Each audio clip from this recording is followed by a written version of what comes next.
Right. Nick, Narul's gonna take me, okay? How do you spell his name? I want to see you spell this, just out of curiosity. Hmm. It's not N. Rule Nerul? No, Yeah, there's there an A wasn't. in there. Neau. I don't fucking know. Nerual. Okay, yeah, I think you're all Okay, back. I thank think you. it should be good now. Are we live? You want to wait like 5 or 10 seconds for people to refresh, but yeah, it should be good. Okay, muting. Be gone.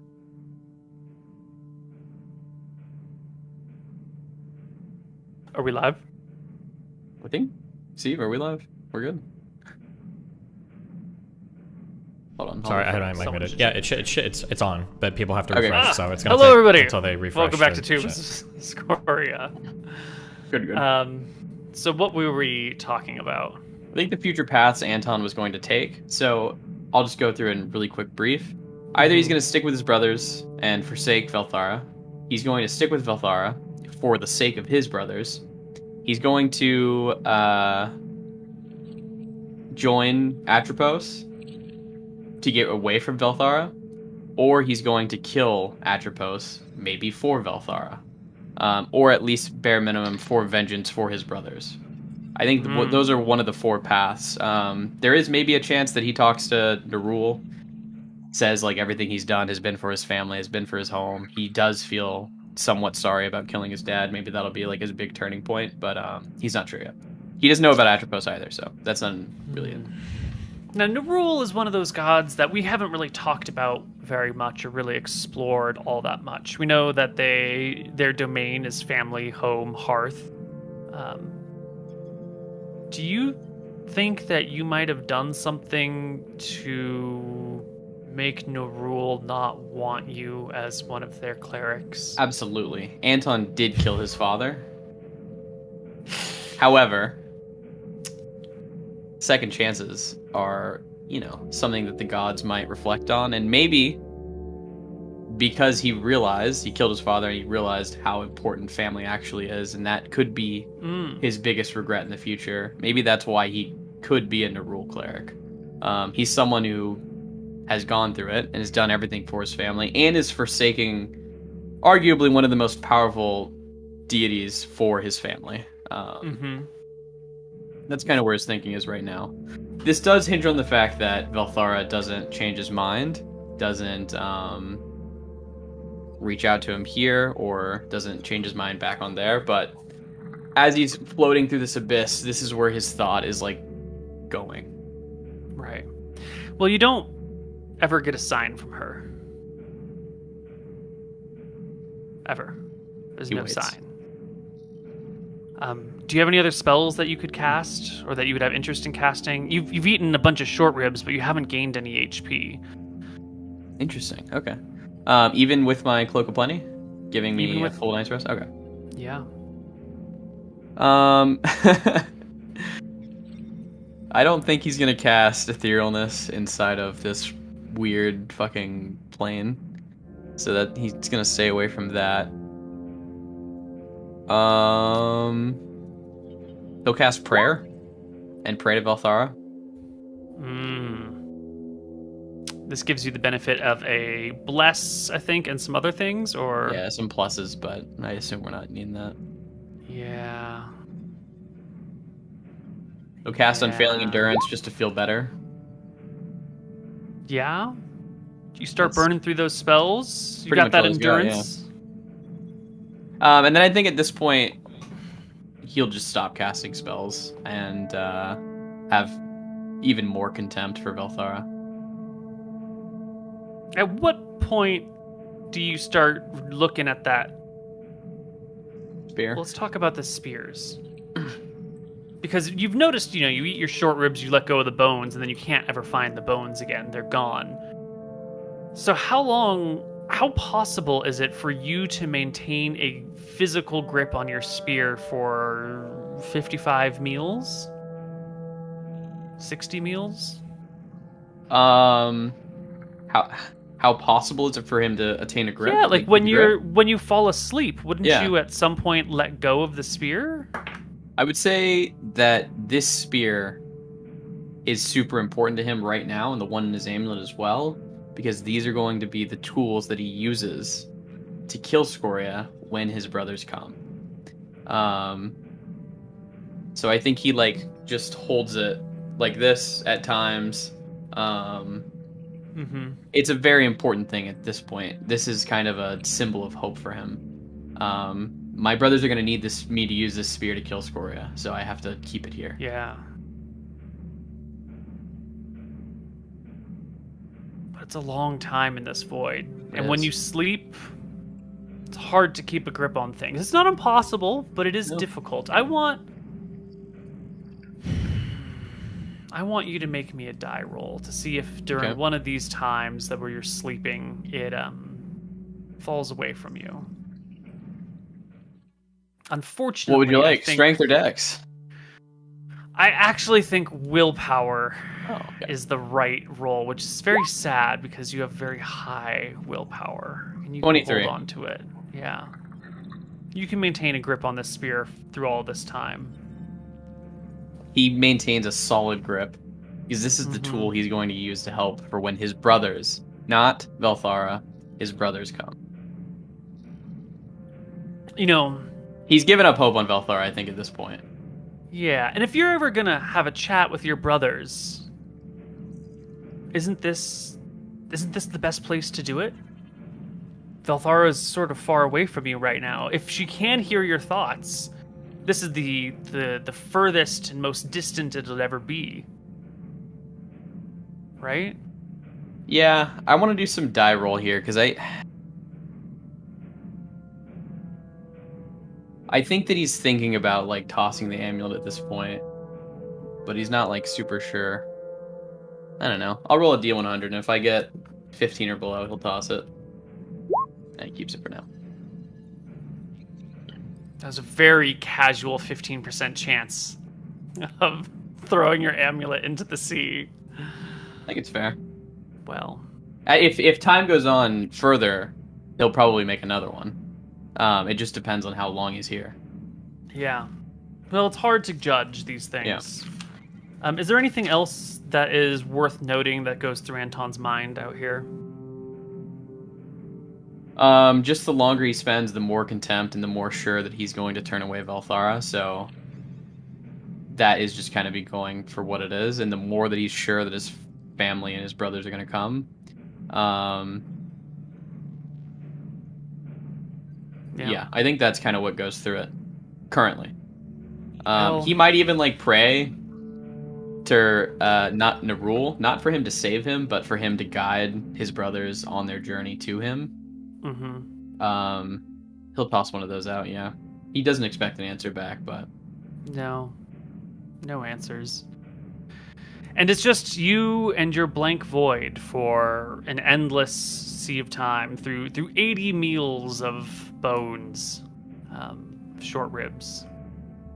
Anton probably at this point sometime does have like a come to Jesus moment where his father like probably didn't deserve to die by his hand, and there could have been amends.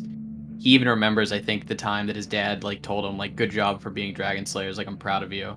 So I think at this point that he's was like right before you killed him too, wasn't it? Yeah. So he's feeling genuine regret, I would say, floating through this void. Well, you are floating through this void until one day you're not. One day something bumps into you and you hear the voices of your brothers who would please turn on their cameras now and join us in the game. Wow, hello.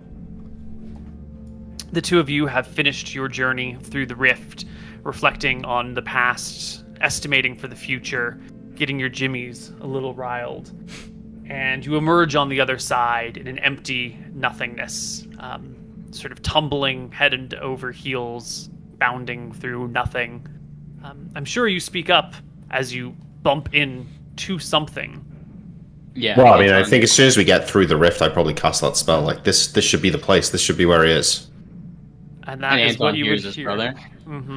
Anton will probably just start like crying, like weeping or sobbing. Till, Is I that hear him? that. That's him.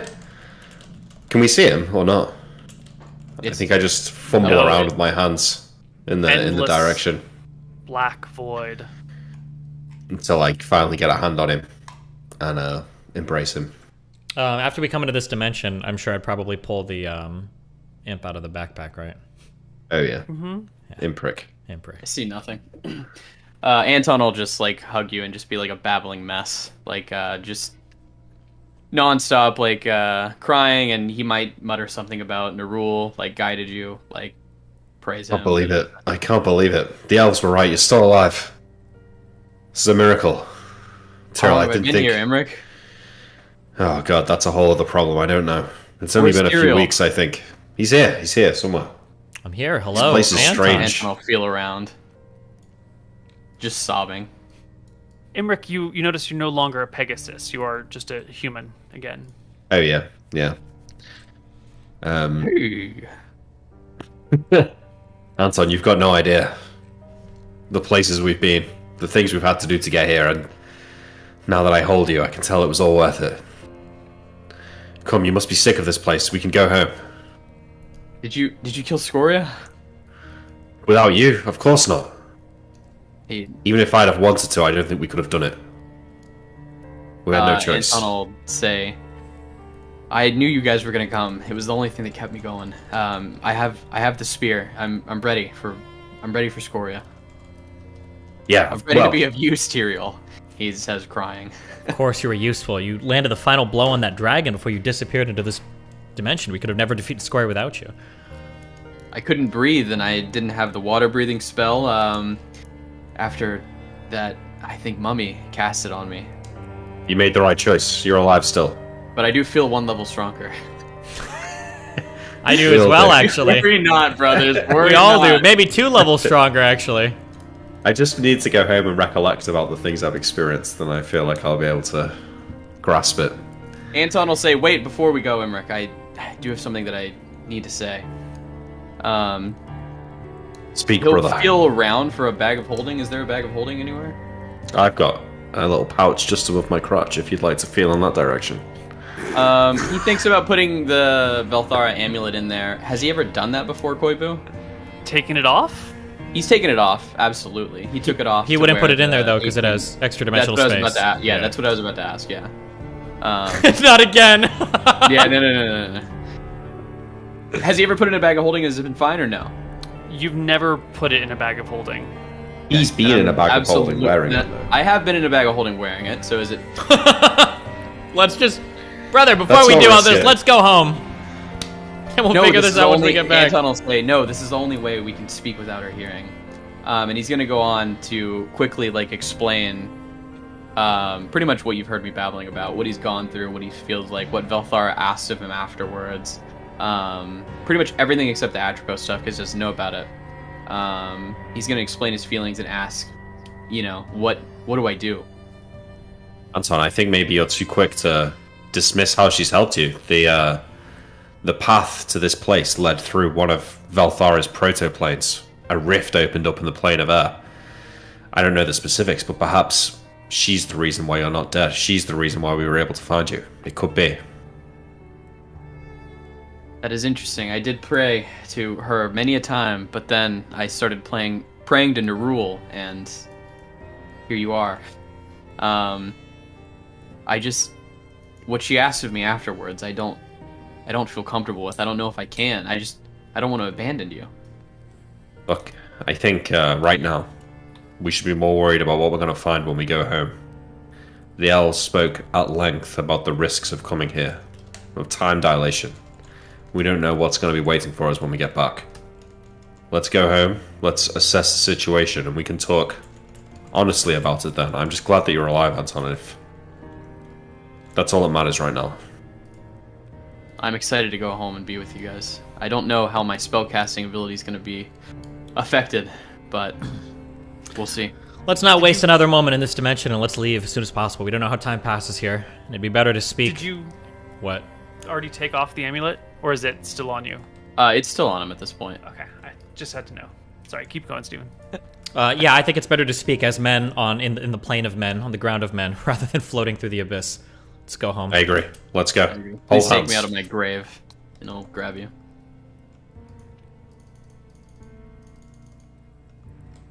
And we...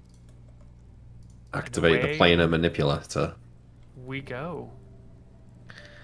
Our party will Plus rip imprick. themselves back through the voids, back through the different planes, all the way back to the prime material plane, all the way back to the island of Bravo.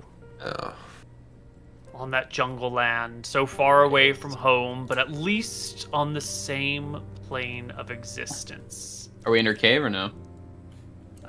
No. Okay. You are... where are we on Bravo? Let's just roll a quick die here. You're in a random spot on Bravo. You are... Right, 1, 2, 3. You are here. Atop... Oops, I gotta bring you... Oh, you are here. Atop these mountains.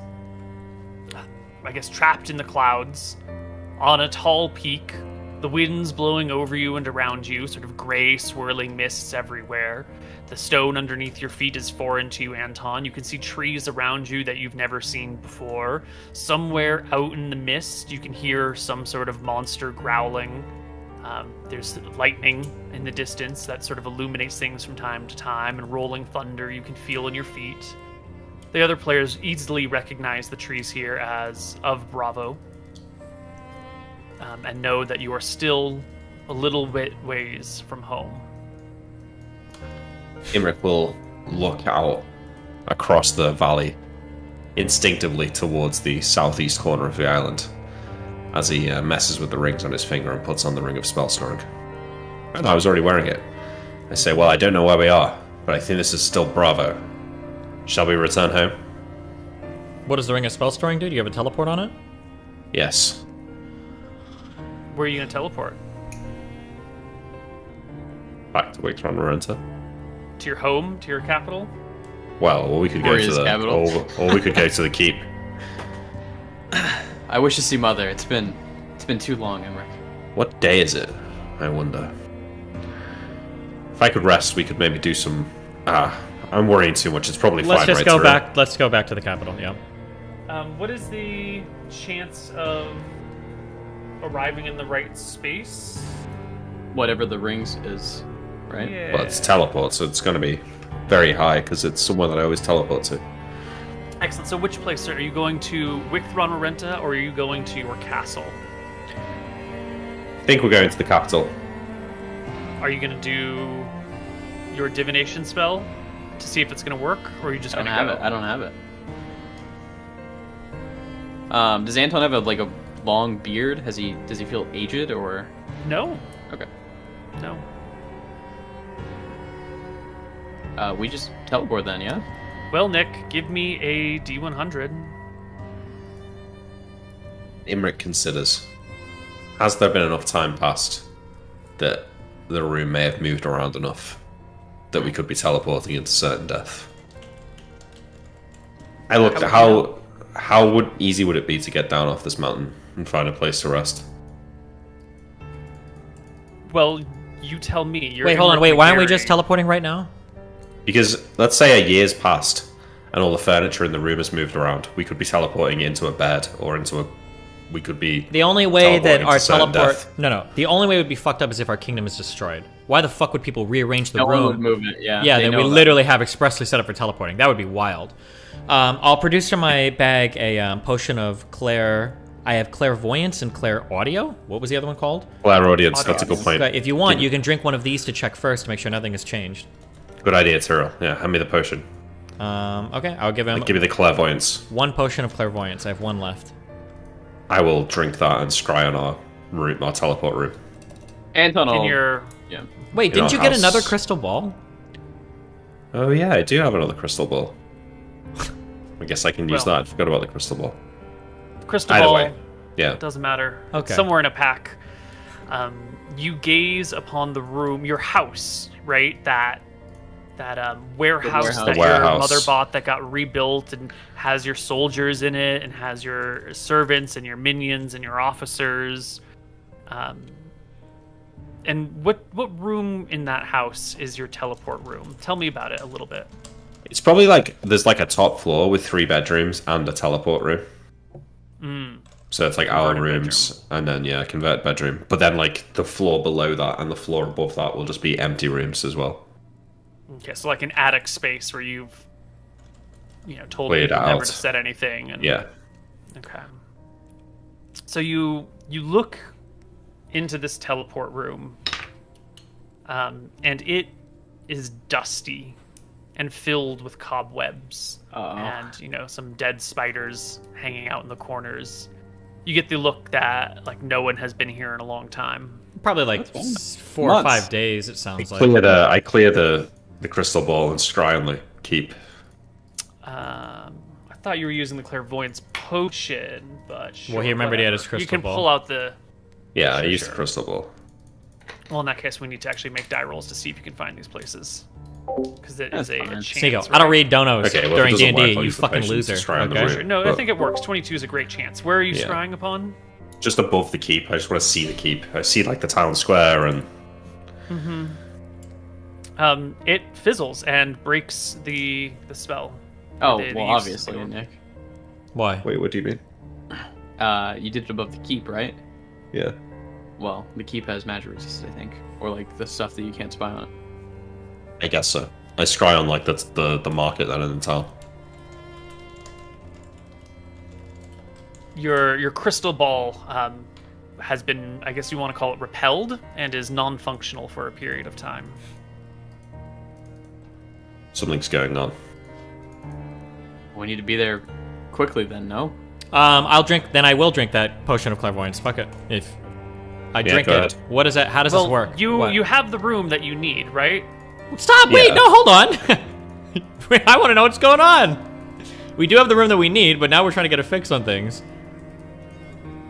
Yeah. Let's take a look at the potion of clairvoyance. Yeah, let's do it. As I swirl it Wow, around wow, and I wow. look before it and I recall what I was told about this potion after we acquired it. I can explain it. I have the spell, I think. Can you do sending and contact shine or anything? I would need to sleep. Okay. But if we can get down off this mountain, then we've got options. +1 Anton, -1 Sean. She's dead. All right. It's exactly the same thing as the spell, except you can see it differs from the spell in that the unknown areas up to 30 yards distant can be seen, and its effects last for 10 minutes. 30 yards. So 30 yards. So it's useless in this scenario. Wait, from where you are or from the area you're trying to clairvoyance on? It kind of creates a sensor, and then you can see everything within 30 yards of that Oh, sensor. Yeah. sorry. Okay, so can I use this and then can I do multiple spots? It lasts for 10 minutes, right? Or is it just one spot? I believe you pick one place, and you scry on that one place. Okay, I probably want to do like the town square in Wickthrun Rarentha, yeah? Yeah. Yeah. I want to do that, and then look around for 30 yards in either direction. Not feeling this music right now, guys.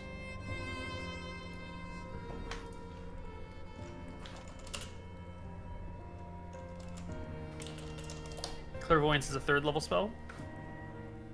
Yes.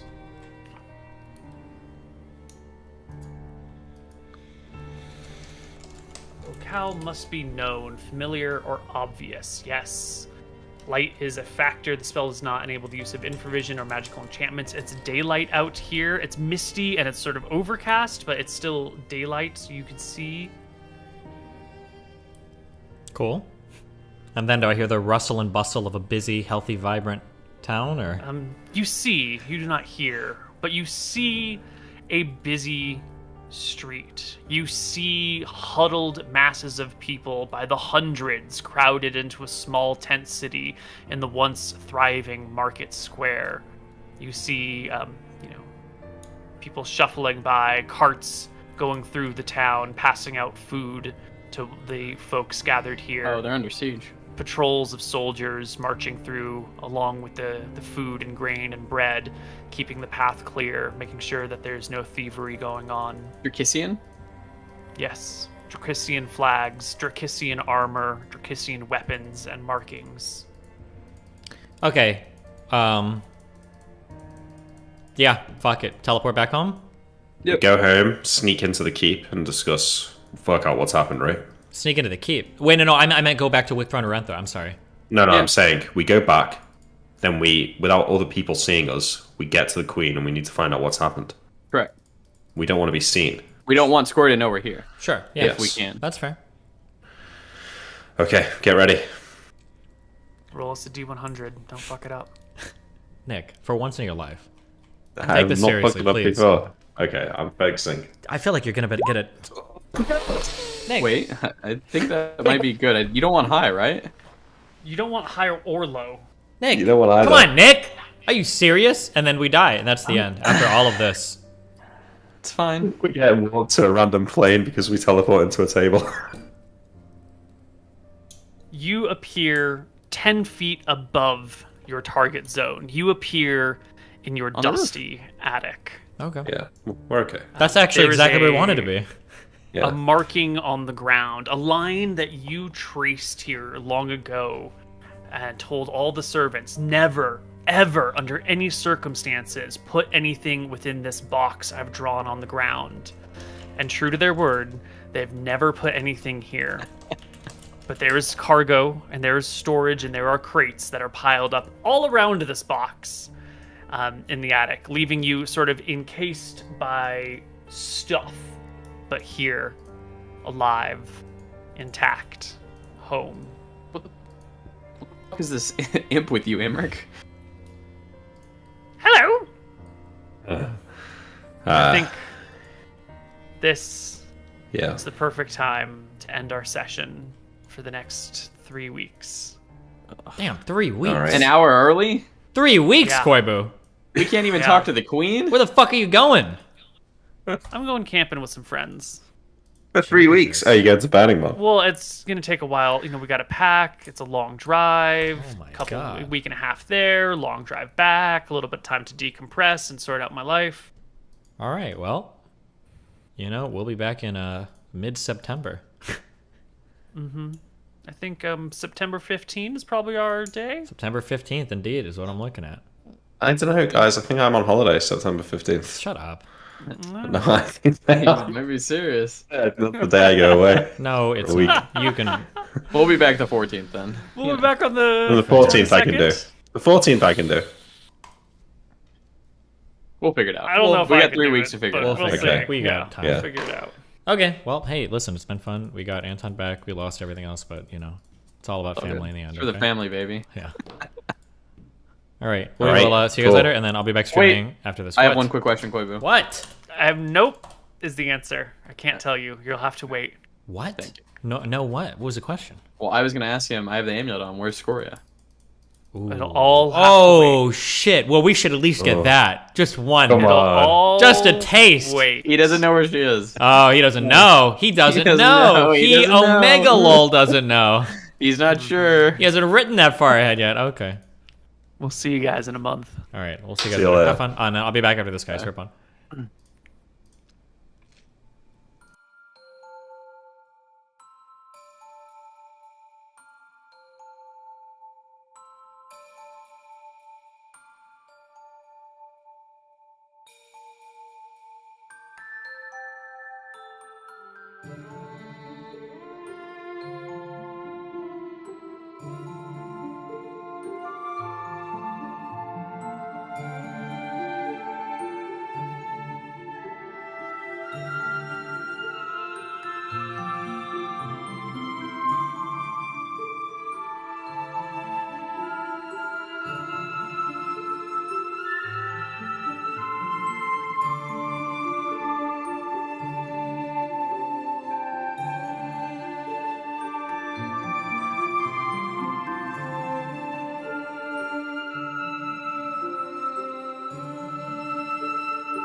Oh!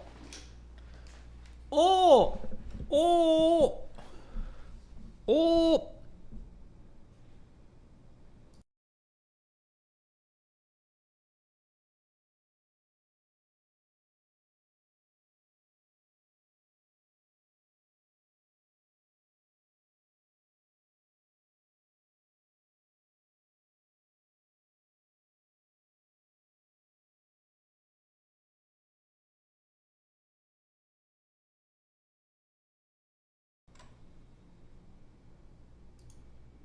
Oh!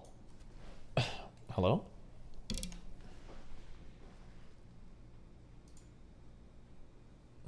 Why?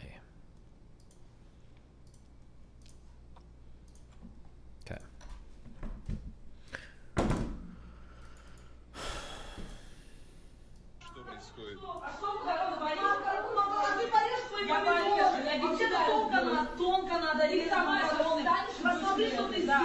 Воу!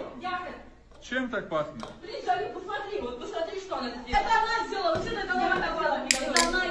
Так, я, кажется, знаю, чем пахнет. Пахнет третьей женой. Серьезно, за что вы говорите? Конечно, я... CW police shooting. After putting his hands up, giving himself up, and disarming himself, 3 Denver police officers shoot man and 6 bystanders. TBD has said they felt their actions were justified. Hold on.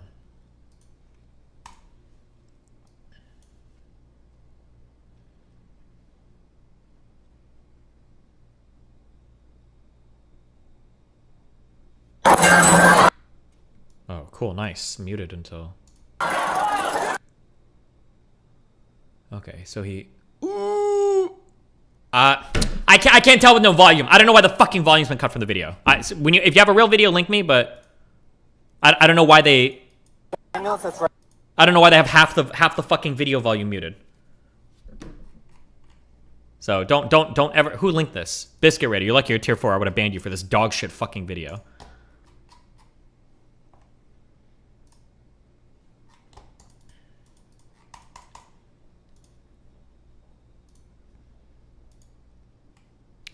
Gideon confronts H... Why is this his thing? Okay. H3H on his podcast. Okay, hold on. We have... Don't link me. Oh, you know what? Actually, hold on. Sorry. Mute links off. Stop. No, wait. Mute links on. I already have like 20 things to look at.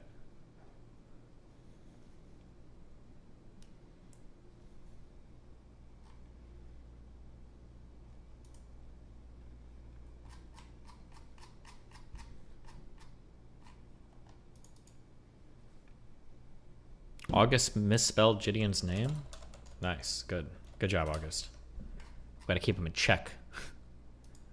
Don't let these guys get big heads. Gideon. Oh no. He really did.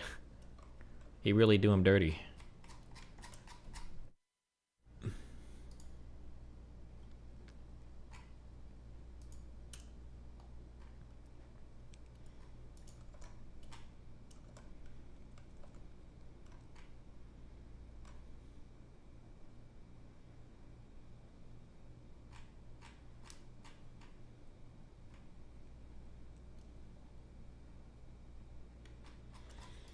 Ooh, good.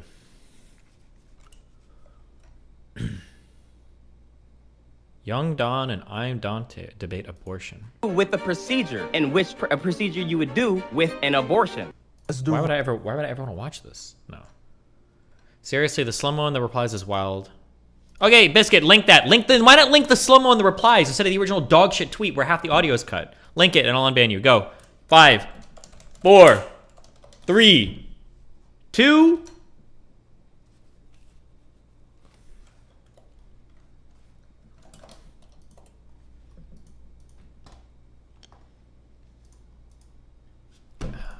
And it's still muted. Okay, let me see if I can make out anything from this video. Hold on. Okay. Ooh, that looks like a gun. Okay, so... Damn, it takes a gun out of his pocket.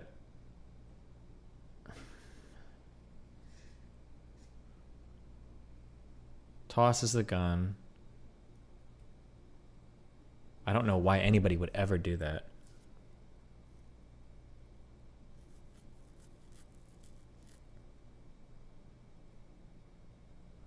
He keeps his hands up despite being shot. No, he doesn't. He puts his hands down right after he gets shot.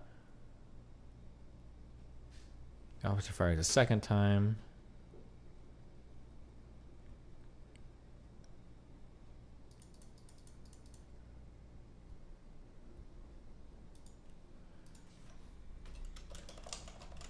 I don't know. I think they... Okay, this is a big problem. The biggest problem is the... Okay, hold on. So the first cop doesn't seem to be doing anything too wrong. This guy here. This, though, okay? 4 cardinal rules of gun ownership. Always be aware of what's beyond your target. This officer should not have his gun pulled here at all. There's almost no circumstance that would justify this. That's insane. He's like sweeping the whole crowd.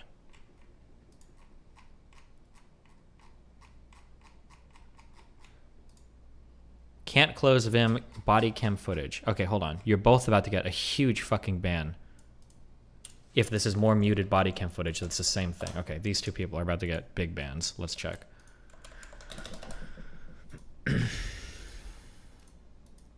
So we have the girls on the other side of the alley who shot in the back. I see.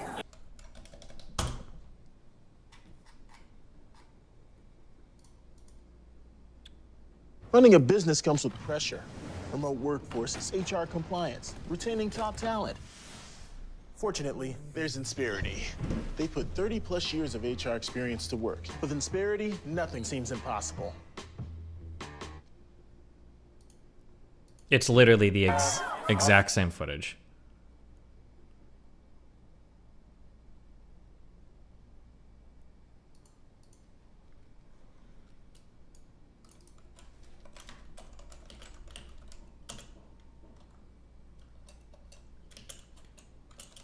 Does this work? Can I use like... Oh, sick. Okay. You're both on a one-day timeout. So this ambulance is going to take the girl with the light. Jesus. Okay.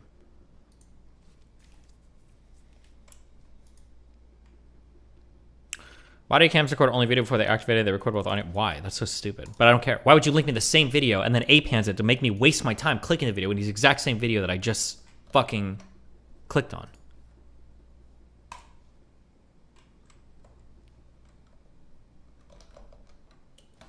Okay, you're repeating the same joke from yesterday, okay? Take a break.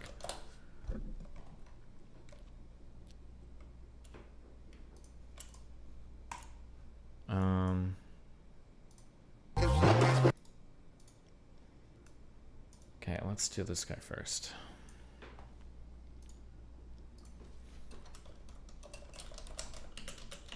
But go off, sis. That was so dramatic. My God.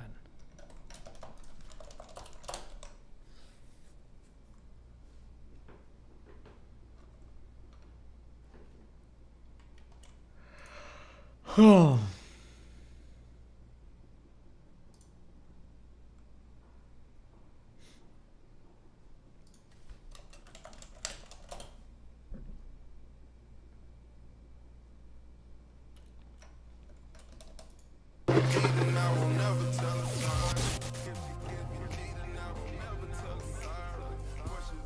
What do you see as the future of the sexual marketplace and intersexual dynamics between men and women and the RP in the future? We're going to shut up and let you go. Please take it away. All right. For women, I see a lot of loneliness on the horizon. And I don't say that to be like an asshole. I say that as sort of a warning. I think a lot, like whenever a guy says, oh, you're going to be lonely and a cat lady and you're going to have box wine and whatever, like, and you're going to be a spinster is basically what they're saying. And it sounds like revenge. It sounds like guys are either too happy or they're too pissed off or too sad about like the state of women. I just go down to nuts and bolts. And I outline this actually in book 4 as well. There is a study by Morgan Stanley Financial. They did you can go find it too. It's online. It's called The Rise of the She Economy. And in that sort of research, they postulate that by 2030, women between the ages of 25 and 44, something like 52%. I hope I'm getting my numbers right. Something like 45 to 52%. It's over half. Yeah, over it is going to be over half of women of marriageable age will be single for the rest of their lives. They will not reproduce unless they get unless they get artificial insemination, but they will be unmarried and childless during those ages by 2030, which is like a very, very steep incline. In fact, they are so certain of this that they did this research on Morgan Stanley so their investors would know what to invest in the coming decade. Wow. So they're invest in box wine, right? And invest in cat toys, invest in it's not a joke, guys, when we say this. In ovum freezing, in reproductive technology. And pet dogs. Cats, dogs, whatever. What is going to be hot in the future, and this is what you can expect, and so this is what you should put your money into. So if we're already making predictions of where we should put our money, I think we need to look at why this is the way it is. Now, if you go and you follow the logic of Bloomberg or Morgan Stanley, Forbes, whatever, they will say this is a great success. This is a glowing, great progress of humanity. Well, finally, women are independent. Whenever you hear women say, like we heard last night from the 20-year-old girl, I want to give up my independence, right? Okay, I wanted to say this, but I didn't. Independent of what? Independent, if you're independent of something, what were you dependent on that you're now independent of? Right. And whenever we hear this, remember I was telling you about how we've been hearing the same lingo from feminists for a long time. That's one of them. I want to be a strong, independent woman. Okay, independent of what? Independent of men. That's what it is. They've already achieved that.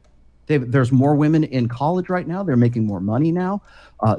Women control way more money than men do. Yeah. So when you're talking about like the bullshit of the gender pay wage gap, whatever it is, it's not endemic sexism.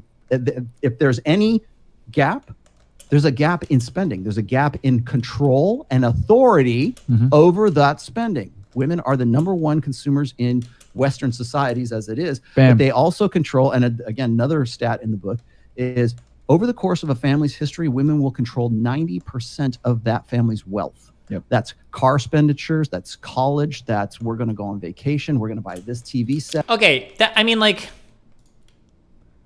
sure, maybe, but all of this is like presented in like kind of a weird way. Like if the woman is the one that, and I think this is generally true, women are generally the ones that do the shopping. So I mean, like in a way, they kind of quote unquote control the wealth, but it's a little bit misleading. They're not the ones earning the money, and they're shopping to like pay for the family, right? It's not like women are getting all the like 80-90% of the wealth and then buying like Gucci bags. I mean, I guess maybe some are, but this kind of stuff, women, if they're not making the money, they're directing the flow of where that currency is going to. So don't give me this bullshit about, well, we need to make as much money as a man, and it's because of this endemic sexism and the patriarchy. Fuck you, because you're the one spending the money, and I got the stats to show you. But I feel like after talking to Myron, I feel like talking to somebody like this would be way less interesting. It's just kind of silly, but whatever. That right now. Bam. Damn, son, where'd you find this? And I'll say this real quick, Rolo. Women spend so much money that a male company like Gillette will risk losing business, financial ruin, to crap on men so that they can appease to women, because they understand even with male razors, women are the predominant consumers. So that goes to show you guys how strong women, women are the consumer base in the West, man. Even male companies are ostracizing their own target audience to sell to women. Also, Sorry, Rolo, I'll add to that as well. So, a lot of people don't know this, right? But behind a lot of tech companies, I think they're talking about that, like the anti-rape commercial they made. Maybe they're really mad about that commercial. It might have probably triggered somebody, I guess. I don't know. Are female employees. Yep. And they control the flow. And Fresh used to work for a tech company, guys. This comes from experience. They control the flow of how things are put out. Now, like you guys said, women control the customer base for most things. So get this, right? A lot of our content is not geared towards women. So what does it do? Suppress it and oftentimes delete it because it's not going to be suitable for their consumers, which is women. Yep. So yeah, that's very true. Big facts. Sorry, so Rolo, go ahead. Here's another prediction, prognostication for the future. We live in the most emotionalized society the world has ever known right now. Everything is feels before reals. We say this all the time in the Manosphere, and we joke about it, but it's really true. We live in an age, and I make the case for it in book 4. Our religion is emotionalism right now. It's how did it make you feel? Like, as opposed to what? When the rationality of man ruled, every man is like a perfectly rational being, or like men allowed like fact and logic to dictate. Like, come on, dude. Do people really think we're that different? Like, is this true? Feel. Yep. Our TikTok getting banned is an example of that. Feeling. Yes, exactly. You know, punish women for bad behavior. Feelings. So when I get criticized by women, it's usually for my tone.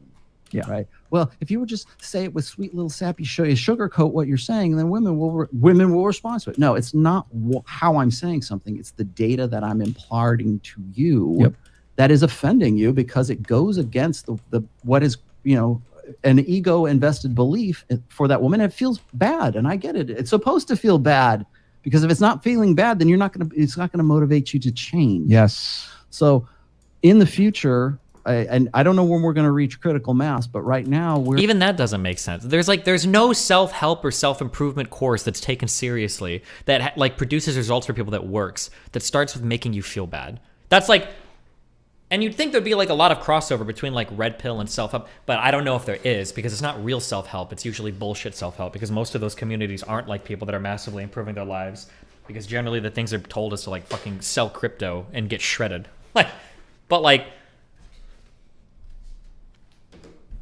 we're in the age of emotionalism. We're in the age of ego and the age of emotionalism.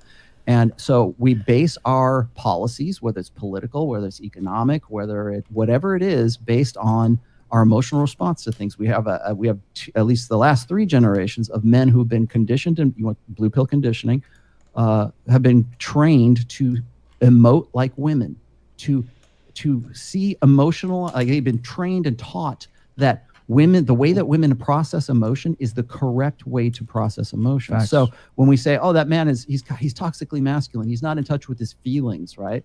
He needs to express himself emotionally. He needs to get in touch with his feminine side. All that stuff we've been talking about since the 70s. The reason why that's still a thing right now is because it's a great means of control over those guys, so that they will identify and align with the feminine, which is all based on emotion. So when we talk about like the emotional children that are out rioting in the streets right now, and they're tearing down statues, and don't they know that statue is this? And they're not thinking rationally. They're not thinking with reason. They're thinking emotionally, because those last 3-4 generations have been taught to emote like women, to be like woman. Woman is correct. Transgenderism, right? Why is it that more boys want to be girls than girls want to be boys? Because it's more advantageous socially to be a girl in a gynocentric social order than it is to be a man, because nobody wants to be a dad. Dads are assholes. Boys are toxically masculine. We got to give him Ritalin. We got to give him Adderall. We got to give him, sedate that boy with drugs, with opiates, with alcohol, with pornography. Sedate him, sedate him, sedate him, sedate him. Don't let him do anything, because if you let him do anything, he might turn toxic. He might turn violent. And it's all because we want to put men we want to force fit them into this emotional correctism. Whatever is female is correct. Yep. And so if you are brought up that way, you're going to vote that way. You're going to look for jobs that way. You're going to relate with people that way. Guys, the number one thing, guys, and I'm sure you've already got this. Guys will come to me for counseling or coaching or whatever the hell it is, right? And they'll say, Rolo, I don't know how to interrelate with guys. I don't know how to talk to guys. There's guys I want to hang out. I always talk about tribalism, or I talk about like it's very important for men. We have our little tribe. This is a tribe, right here. Yep. Okay. Do you have tribes? And they don't. And the reason they don't is because they've been taught to emote and to relate to men as if they are women. Yeah. And that's what's valuable, and that's what makes them valuable, and that's how they get their self-worth. So it's no shock to me when guys in the black pill community or blue pill or purple pill or whatever it is, they don't want to make women the measurement of their lives, but they still emote and they still relate with people as if they have a feminine sort of training. So when we look at things like communitarianism, we look at socialism, we look at like, why are we even talking about socialism in the United States right now? It's because we put so many women into positions of power that seems like a good idea. It makes them feel good. Hey, you get one and you get one and you get one and you get one and so meritocracy. It's got to be like, it's so attractive. And I understand, like, I get the draw of it. Like, it's super nice if like my one pet issue just happens to be the thing that can describe all the ills of humanity. But I mean, like, at some point, do you not feel like a little bit like, maybe I'm trying really hard to shoehorn in an explanation for every single social ill with like my particular pet project? Like my particular thing that I care about. Doesn't it feel like at some point like, okay, maybe I'm stretching a little bit? Why have video games gotten so much worse? Well, mechanics of the QuickTime events have gotten more popular because women have less reaction time, and so QTEs are done. It just feels like, whatever. Regardless of how poorly you are working, dominance hierarchies, competence hierarchies, meritocracy, all of that stuff flies out the window.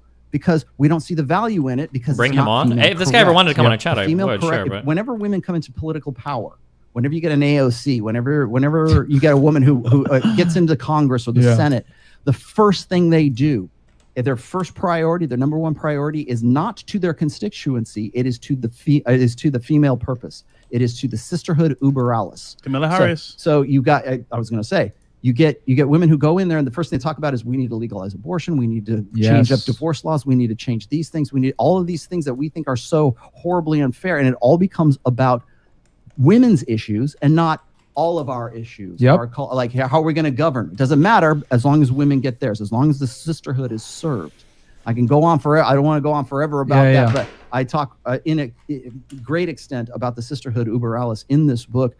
That's where I see us going. That's where you see us going. We're going to be our politics are emotionalized. Our media, our entertainment is all emotionalized. Yes, Terminator with a female actress, James Bond. Everything is feminized and everything is emotionalized primarily right now, and we think that that's going to sell more movies and more. It's backfiring. I'll leave you with this. What's backfiring? When, the Star Wars movies. I know John's a Star Wars fan. Yeah. And the last 3 Star Wars movies were. I think he's working backwards from his conclusions. And the reason for that is women. because they don't know how to write the hero's journey. It's a male specific thing, right? Yeah. Men must become. Yes. We have a burden. No, hold on. That is so wrong. The hero's journey doesn't have anything intrinsically to do with a man. You can write that story for a woman. That is absolutely not correct. Number one. Number two. Love him or hate him, okay, I'm going to run the risk at looking like a loser here, okay? My guess is that all 3 of those Star Wars sequels probably grossed over $1 billion each. That's my guess. Maybe they didn't. We've got 1.33 billion here. 1.074 billion here. What was the name of the final movie? I don't even remember the name of... Well, fuck. Is this The Last Jedi, The Rise of Skywalker? What was the other one called?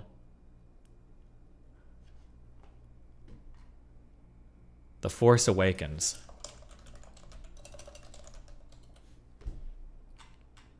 Grossed $2 billion. So, I mean, it's obviously not failing. You can criticize it for whatever you want, but people are watching it. How can you say that the hero's journey is male exclusive? God, the worst thing that people do is when they make their media takes, they try to shoehorn that into their political ideology. Oh yeah, did you know that you can't have a true hero's journey with a female protect? Yeah, you can. What are you talking about, bro? How many Disney movies? Fuck, have you seen Mulan? What the fuck? Sorry. Okay. Performance, and we go through these trials and tribulations to become something, right? Whereas when you get Rey, she already is. She's a Mary Sue, right? She's already, I know how to use a lightsaber just magically, right? Didn't have to do that. Well, the reason why we think that that's a good idea is because the writers who put that together are from that generation of emotionalism. And so we have a Mary Sue written as if it's that this is a male character. We're just going to give her tits and a vagina, and then give her the power from the beginning. And so because we think, or because this emotional society thinks that that's what... Wait, because it's a male character, you shouldn't have Mary Sue's, whether they're male or female. That's just bad writing.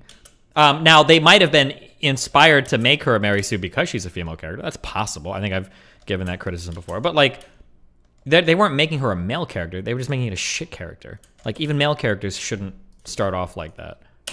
The fan base wants to see. They want to see this powerful. We need more powerful women and strong women and independent women leads in our movies. And you know what's kicking their ass? Mandalorian with a little baby. That's what women want. Damn. Is baby Yoda. They want Grogu. God, it makes my asshole clench. They want baby Yoda. They don't want ass-kicking Mama Ray. They want baby Yoda is what they want. Maternity. Because that's an innate drive in women. An innate drive in women is not, oh, I'm going to learn a lightsaber and learn how to kick ass and take names. That's a man's job. Yep. And on our root lizard brain, on our pineal gland brain, we understand that. We recognize that.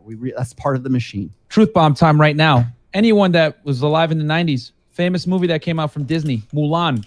Okay? In the movie, what happens? Man. A woman must become, right? She learns in the beginning, she didn't know how to fight. She gets her ass kicked. She can't, like, hop the things, whatever, shoot the bow and arrows. But what do? The song, be a man, you must be, you know what I'm saying? You must become in the song, right? And then she learns the skills. Oh my God! It's part of the theme. It's ironic. That's the joke. The whole point of the song and everything is that, like, you're a woman, be a man. It's a joke because she's not actually a man. It's part of the theme of the movie is her wrestling with the fact that she is like a woman but is still trying to accomplish things that a man does. It wasn't actually literally telling her to be a man. No! Oh God!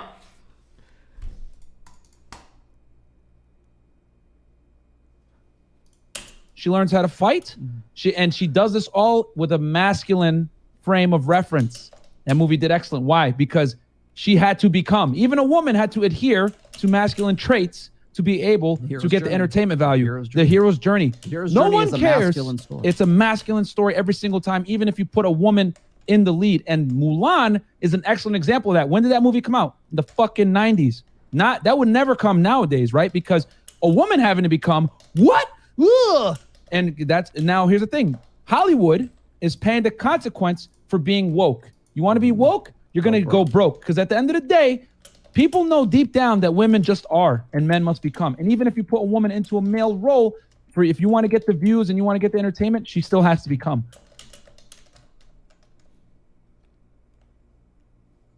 I don't know, man.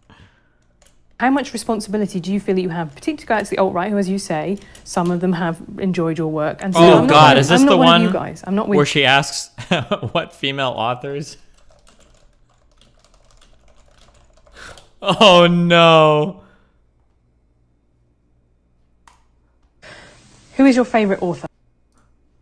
Dostoevsky. Who's your favorite female author?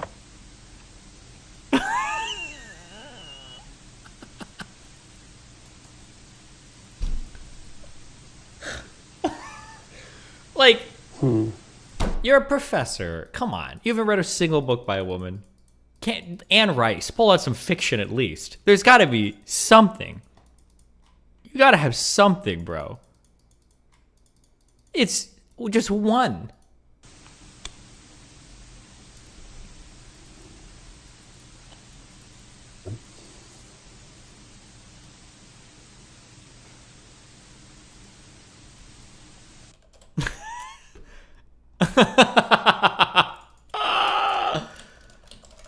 Yeah, I'm trying to remember. I would say something, but I don't remember.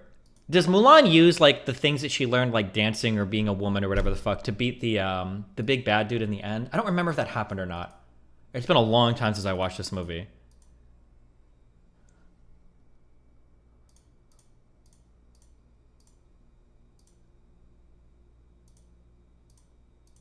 Oh, she might have used the fan for the sword, maybe?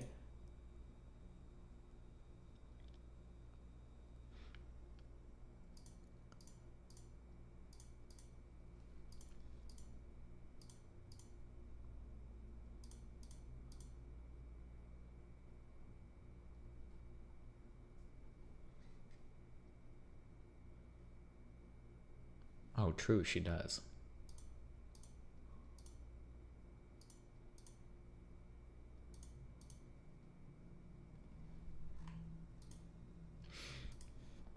As well as infiltrating as women. Oh yeah, because she goes with the other 3 guys. Don't they all dress up as women as well?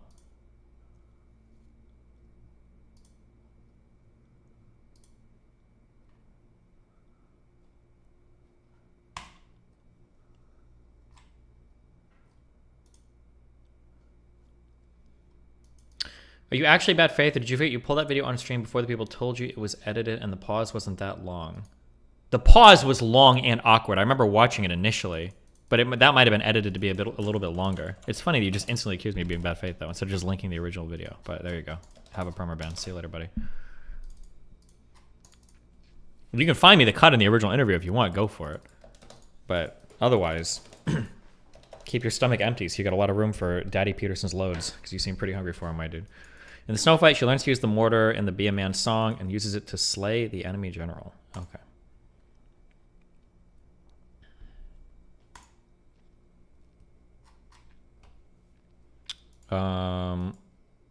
This is a long one. This is a long one. 30. Oh, easy one.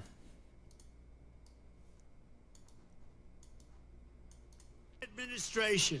I'm going to I woke up and I'm broke. all laws. I guess it can happen to anyone. Nice. Gut feels.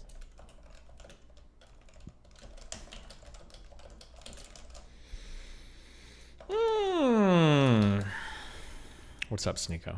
Concerning the protection of classified information. No one will be above the law. Okay, now we know the crimes that the DOJ thinks former President Trump committed. When the FBI served a search warrant on Donald Trump's Florida club, the reaction was shock and outrage. What records could Trump have that would justify a raid on the ex-president's home? Well, now we know that reports indicate that the FBI was sent to retrieve documents in part related to nuclear weapons. And although we don't know what was in the dozens of boxes removed from Mar-a-Lago, we do know that Jay Bratt was present for the search. Bratt is the FBI's chief of counterintelligence and export control. That probably means that yes, Trump had information related to nuclear weapons or national defense. This is a really big deal because presidents do not have the right to classify or declassify records relating to nuclear information. We'll get into that in a second. I didn't know that. And now we have the benefit of the actual warrant that was served on Trump's estate. So in this video, we're going to take a deep dive into the crimes that former President Trump may have violated by taking a U-Haul full of documents to his basement in Palm Beach. But here's what we know so far. On Friday morning, Trump sent messages by Truth Social insisting that the, quote, nuclear weapons issue is a hoax. He also suggested that Barack Hussein Obama had lots of nuclear information that he had used for his library. That's what word on the street is. He accused the FBI of planting information, and almost at the same time, he claimed that he had a standing order to declassify all information taken out of the White House, which seems to run contrary to his allegation that the FBI planted the information that he seemingly declassified. It has been alleged that Mar-a-Lago does have security cameras, so there is a possibility that the search might have been recorded. Now, meanwhile, Eric Trump did what Trumps do best. He asked people to donate money if they're mad. And now, after a week of speculation, we have the actual search warrant that was served, which is fairly unusual because these things tend to stay sealed. So why was it the case that the court unsealed it? Well, according to the New York Times, the government first tried to convince Trump to simply return the records at issue. When he did not comply, the government served Trump with a subpoena to return the boxes. Trump apparently only partially responded to the subpoena, so the DOJ decided to get a search warrant to get the rest of the records.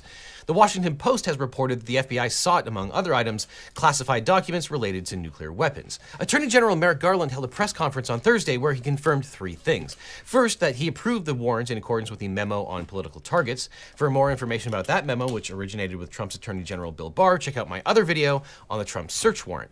Now, second, the DOJ filed a motion with the district court to unseal the warrant application and the warrant itself. That made the 2 documents public, although it did not unseal the probable cause affidavit that gave rise to the warrant itself. Probable cause one probably won't be too interesting, I would imagine, and the return were left with Trump's lawyers in accordance with the federal rules of civil procedure. So now we can examine the unsealed warrant itself. According to the search warrant, the property to be seized included, quote, all physical documents and records constituting evidence, contraband, fruits of crime, or other items illegally possessed in violation of 18 U.S.C. sections 793, 2071, or 1519. So this means that Trump is being investigated under the following statutes. statutes. Sorry for tangent. What did you cover Sam Harris' trigonometry interview? Maybe, maybe not. Who knows? We'll see. U.S.C. 2071, which prohibits the concealment, removal, or mutilation of information. 18 U.S.C. 793, which prohibits gathering, transmitting, or losing defense information. And 18 U.S.C. 1519, which outlaws the destruction, alteration, or falsification of records in federal investigations. Trump's lawyers have argued that Trump had a right to declassify all of these records and that he did so before he left office. However, none of the three statutes require that the information be classified in order for it to be a crime, and we'll talk about that wrinkle in a second. Trump's lawyer, Christina Bobb, signed the receipt listing the property that was removed from Mar-a-Lago.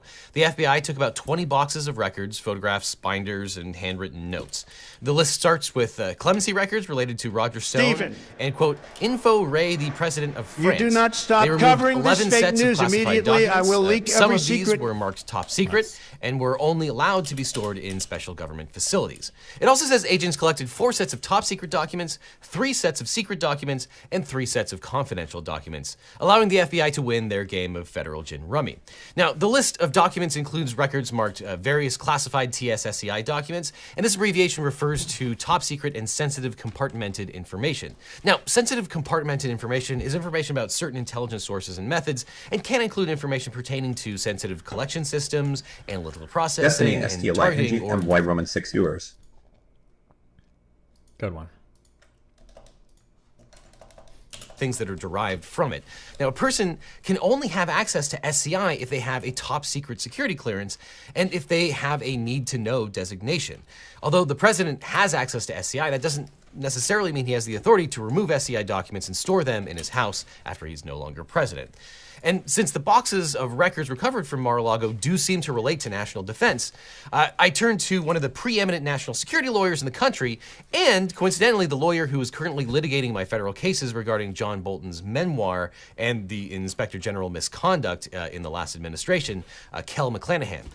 So Kel, what could it mean if Trump has or withheld national security information?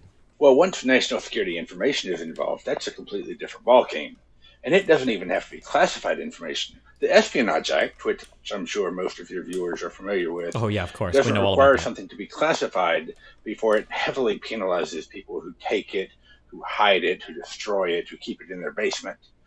It just requires that something be called national defense information, which is helpfully defined as information related to the national defense. That extraordinarily broad definition allows people to be prosecuted under the Espionage Act for taking information that is not classified as long as it has something to do with the national defense.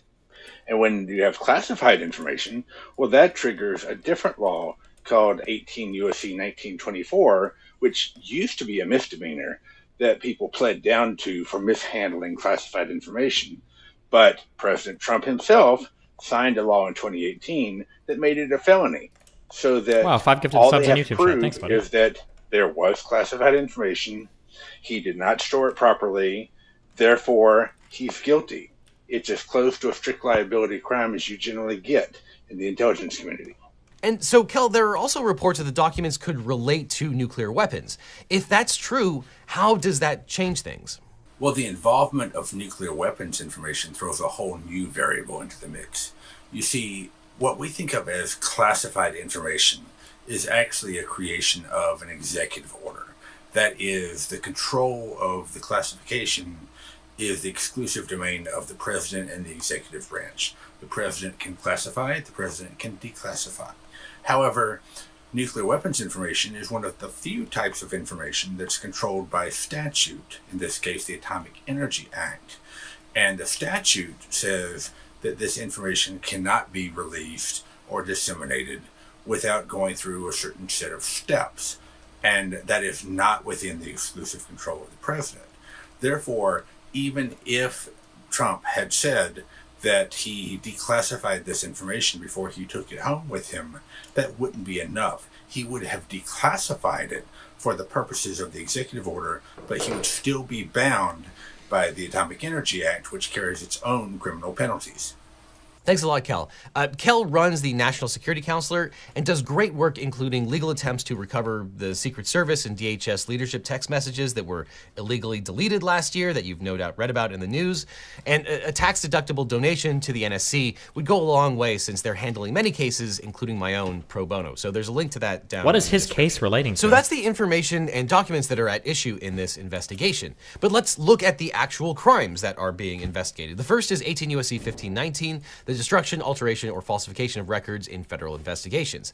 It states, quote, whoever knowingly alters, destroys, mutilates, conceals, covers up, falsifies, or makes a false entry in any record, document, or tangible object with the intent to impede, obstruct, or influence the investigation or proper administration of any matter within the jurisdiction of any department or agency of the United States shall be fined under this title, imprisoned not more than 20 years, or both. So in other words, to convict a defendant of obstruction under section 1519, the government has to prove each of the following elements. First, that the defendant knowingly altered, destroyed, concealed, or falsified a record, document, or tangible object. And second, the defendant acted with the intent to impede, obstruct, or influence an actual or contemplated investigation of a matter within the jurisdiction of an agency of the United States. Now, the government doesn't have to prove the defendant's sole or even primary intention was to obstruct justice, as long as the government proves beyond a reasonable doubt that one of the defendant's intentions was to obstruct justice. But that takes us to 8 U.S.C. 2071, which prohibits the willful concealment, destruction, or removal of federal documents. To establish a violation of this provision, the government must prove, one, an individual concealed, removed, or destroyed a record, or attempted to do so, or took and carried away a record with the intent to do so. The record was filed or deposited in a public office of the United States, and the individual acted willfully and unlawfully. Now, note that this is a specific intent crime that requires a person to have had an intention to destroy or remove the records in violation of these laws. And as often the case with these specific intent crimes, Trump might be able to argue that he didn't know he wasn't allowed to remove the documents or destroy them, although there's certainly evidence that he was repeatedly told he was violating the law with the way that he handled records. The Washington Post reported that two of Trump's former chiefs of staff, Reince Priebus and John Kelly, and former White House counsel Don McGahn, warned him about the Presidential Records Act. When it comes to a potential violation of 18 U.S.C. 2071, there is an additional wrinkle because that section ostensibly prohibits someone from running from office. Now, I take a deep dive into that language, the case law, and the potential repercussions for former President Trump in a video that's exclusive to Nebula that I'll talk about in a little while. But that takes us to 18 U.S.C. 793, which concerns the gathering, transmitting, or losing defense information. Section 793 is known as the Espionage Act, which covers the unlawful retention of defense-related information, which could harm the United States or an ally. Now, the Espionage Act is a bit of a misnomer. It's not really, or most of it is not about espionage. It's really about state secrets. Now, Section 793D makes it a crime for anyone, quote, lawfully having possession of, access to, control over, or being entrusted with any of a range of tangible items or information relating to the national defense, which information the possessor has reason to believe could be used to the injury of the United States or to the advantage of any foreign nation, willfully communicates, delivers, transmits, or causes or attempts the same to any person not entitled to receive it, or willfully retains the same and fails to deliver it on demand to the officer or employee of the United States entitled to receive it. In other words, it's a crime to leak national security information. Section 793F makes it a crime for government officials who have lawful possession of such materials to remove them or disclose them to third parties who are unauthorized to receive them. To be guilty of this offense, the person has to have disclosed the information due to their own gross negligence or because of their failure to report the information lost or stolen. But the Espionage Act is not limited to just those people who wrongfully disclose national defense information. Section 793E also says it applies to anyone who knowingly disseminates, distributes, or even retains national defense information without immediately returning the material to the government officer authorized to possess it. In other words, the text of the act draws no distinction between the leaker, the recipient of the link, or the 100th person to redistribute, retransmit, or even retain the national defense information that, by that point, is already in the public domain. So basically, the entire staff of Mar-a-Lago should probably lawyer up at this point. And if the person who is charged under the act knows or has reason to believe that the information in their possession relates to the national defense and could be used to injure the United States or benefit a foreign power, that person is violating the act's plain language regardless of their specific intent. So that means that almost anyone in the chain could be prosecuted under this section. The leaker, who in this case would be the ex-president, his son, son-in-law, a journalist, or even one of Trump's lawyers. Now, there is one crime that isn't mentioned in the search warrant, and that is a violation of the Presidential Records Act. And there's a very good reason for why the PRA is not mentioned in the search warrant. So let's talk about a president and former president's responsibility under the PRA. Section 2203 of the Act gives the president the responsibility of identifying, preserving records during the administration and requires the president to take all such steps as may be necessary to preserve presidential records. However, a president may also destroy records that the president decides, quote, no longer have administrative, historical, informational, or evidentiary value. Wow. Before destroying records, the president must ask the archivist for their opinion. Although the archivist can give an opinion, the person can't stop the president from making their own call. And if the archivist does not sign off on the president's determination, congressional subcommittees are notified, but it's unclear what Congress can actually do during such a dispute. The statute is murky and vague, which brings up the most important point about the PRA. It lacks a real enforcement mechanism. Although a president is not supposed to rip up records, shred them, or flush them down the toilet, the PRA is at most a statement of best practices like an honor system. This was illustrated early in Trump's tenure when Crew challenged Trump's record-keeping practices by suing him under the PRA. Crew alleged that Trump deleted tweets in violation of the PRA, and that the White House use of encrypted and auto-deleting messages hindered the ability of federal agencies to perform their duties. The lawsuit sought a court order compelling the president to stop auto-deleting messages and preserve them under the PRA. But the D.C. Circuit dismissed Crew's lawsuit, interpreting the president's record-keeping duties narrowly. The court held that mandamus relief was only available under extraordinary circumstances, and that a president's record-keeping duties under the PRA are too discretionary to be enforced by court order. Although courts can review the classification of existing records, a court can't stop the president from acting. In other words, the court held it could not tell the president to create and preserve particular records. However, courts have been willing to enforce some modest limits on what White House officials can do with records that have already been created. Crew successfully sued Dick Cheney for failure to classify some documents as presidential records. A district court also invalidated an agreement between President H.W. Bush and the National Archives that would have conferred complete control of presidential records on the president after he left office.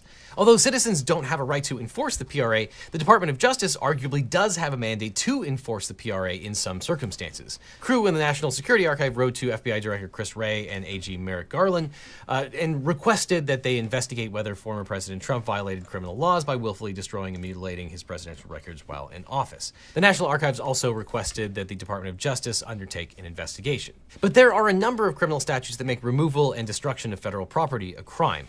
It is generally illegal to remove property from the White House. For example, in 2001, Bill Clinton staffers removed the W key from West Wing keyboards right before George W. Bush was inaugurated. This prank was actually theft, and the General Accounting Office interviewed over 100 government employees about the theft of the Ws. So, if the government decides to charge Trump with crimes related to these documents, what are Trump's defenses here? Well, the first would probably be declassification.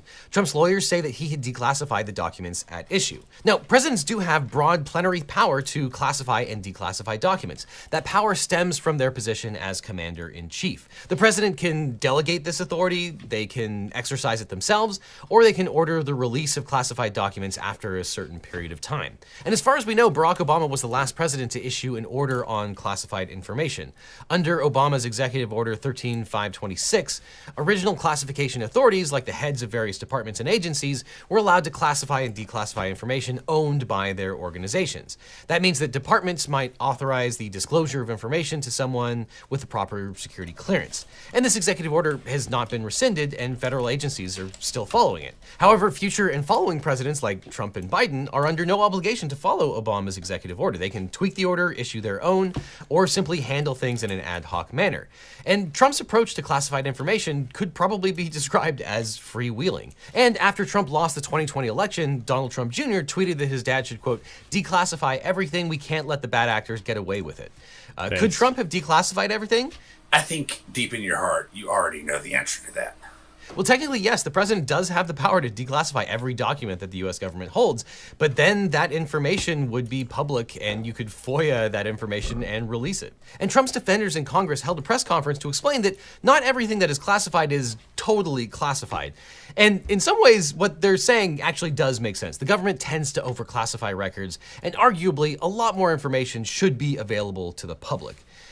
Transparency in government is generally a good thing. But in this case, we may be talking about some extremely sensitive top secret information, information that may relate to nuclear weapons. And this gets us to one of the main exceptions about the president's declassification powers, which is that the president doesn't fully control information about nuclear weapons.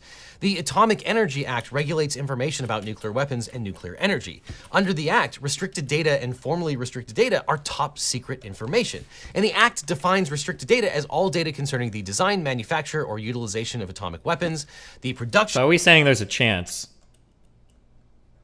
You know what the only good thing about Trump being president was that if there really were aliens in Roswell, this motherfucker would leak it. But now you're telling me there's some classified information even the president doesn't know? What the fuck? Of special nuclear material and the use of special nuclear material in the production of energy. Now, nuclear information is placed in the formerly restricted data category after the Department of Energy and the Department of Defense jointly determined that it relates primarily to the military utilization of atomic weapons. Now, the president also lacks control over information related to U.S. and foreign intelligence operations. The Intelligence Identities Protection Act protects the identity of covert U.S. intelligence operatives. Their identities and other intelligence sources are protected by statute, and the president cannot reveal them without breaking federal law. And there's also another exception to the president's declassification power, which should be completely obvious. Former presidents don't have the legal authority to declassify records after they leave office. But at base, as noted earlier, declassifying the documents is only one of the hurdles, since a lot of the statutes at issue here do not turn on whether the information is classified. That's completely unrelated. We also don't know if Trump followed the procedure for declassifying the documents. He can't just think declassification in his head while president and the documents are declassified. The lawyers at Just Security summarize the process for declassification like this. Classified documents have classification markings in the header and footer of each page, indicating the level of classification for the document as a whole. Furthermore, classified records have cover sheets that specifically indicate when the record was classified by whom and under what authority, as well as when the classification expires. If Trump did in fact order the declassification, he still needed to make sure his staff took the necessary next steps to modify the classification markings on the documents before he could actually handle and store the records as a private citizen, as if they were unclassified. Under security classification rules, a classification marking on a document has to be treated as valid and binding unless and until a subsequent marking replaces it. Appropriate government staffers would have needed to cross out the classification markings in the headers and footers and stamped declassified on the record, noting when it was declassified by whom and under what authority. Since that does not appear to have been done with the classified documents reportedly identified to date, the documents remain classified and had to be treated as classified for handling and storage purposes. It's probably worth noting that ignorance is not going to be a defense here, because reportedly the FBI and DOJ met with Trump several times, issued a subpoena, and not all of the documents were given back. And even the fact that some of the documents were given back initially shows that they know how to handle classified documents and agreed that some of these documents needed to be returned to the government. That being said, Trump might have a First Amendment defense. The Supreme Court does recognize that in some cases the public's interest in receiving information can outweigh the government's interest in... How was it looking for Trump? I have no idea. I don't know how he gets away from this. But I also don't know if he would be charged for it. The problem is when you say like things pertaining to nuclear weapons, well, and then also like there's probably going to be, or is there some active investigation over like who was in that room? Because they said there were cameras there. I don't know did the subpoena cover the camera footage? I thought it did, but maybe not. Yeah, I don't know. It's pretty spooky. Keeping it secret. However, when evaluating First Amendment concerns, the court gives more leeway to reporters who lawfully obtain government documents than they do to government officials. And, when you're talking about classified and defense information or information related to nuclear documents, security interests are probably going to outweigh those First Amendment concerns. So will this be the thing that brings down the former president? It's hard to say. But a lot of people have noticed that a violation of Section 2071 can carry with it a penalty of being barred from office. Could that be used to prevent Trump from running again? Well, I have an entire separate video over on Nebula, exclusive to Nebula, which is today's sponsor along with Nebula Stream. Because on Nebula, my videos always come out early with 0 ads. And I release exclusive content like this all the time, like this entire video on whether Trump can be barred from office. A video on Alex Jones's testimony, whether it amounts to... Okay, I don't care. Gideon confronts L3 on his podcast. All right, I'm letting him back in. Okay, he's back. There we go.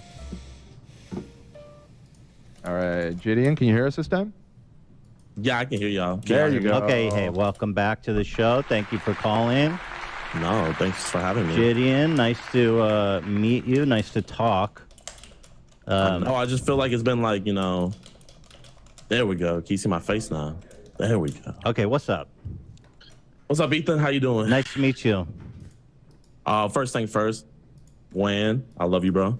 You're Shout out, Wan. Appreciate you. W Dan. Whittian. Yeah. So, my editor was kind of telling me about the video. I haven't got the chance to watch your response yet because I was gonna watch it later on my stream. But he had told me that you were really upset about the thumbnail, and I really don't even look at my second channel. He just posts the clips and stuff. So when he told me and I saw it, I was like, oh shit. I said change it. So okay, that's nice. I appreciate that. The new one's a little weird though too. Maybe you can explain this. It says, "Look at him act like an educated African American." I don't know what that means. I think I know what he was trying to go for there. What? What? Man, he's talking about your best friend Keemstar, I think. A little play on words. Look at him act like an educated African American. Do you not like that one? If not, I can tell I don't get it. It seems like it's another. Not that I know of.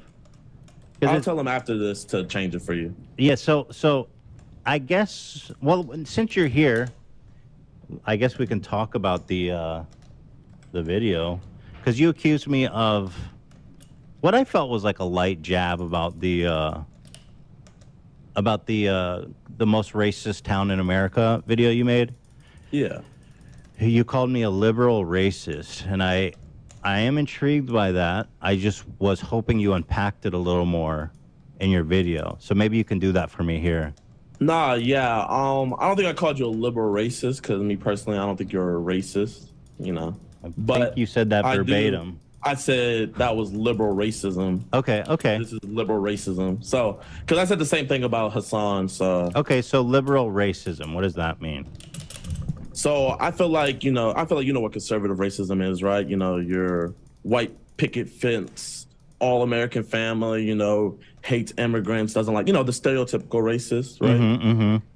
And so that's pretty much when you think of a racist, you think of someone that's outwardly like, I hate black people, people that are against BLM. That's what I think of, with racism. But then, I got you. I feel like what kind of comes under the rug and people really don't talk about is liberal racism. And what I think liberal racism and a lot of other black people in the black community, we feel like what liberal racism is like white people thinking, or not even white people, but it's mostly white people thinking they know better than black people, thinking like they have to save us. More of like a white savior complex. Yeah. Like, I'm pretty sure you heard of white savior, right? Yeah, I know what that is. So that's what I mean by liberal racism. So I just felt really patronized when you were like, oh, look at him parading for the KKK. And yeah, it was a light jab and stuff, and I got emotional. So, that's on me for getting emotional. I should have articulated my words a little bit better to get my point across. But, we all say things we regret, right? Well, I don't necessarily regret it, but I regret how I phrased it. So how would you like to phrase it? Because I am interested in unpacking that. I just felt patronized, Patronized. Yeah. So, because I guess the criticism of that video was just that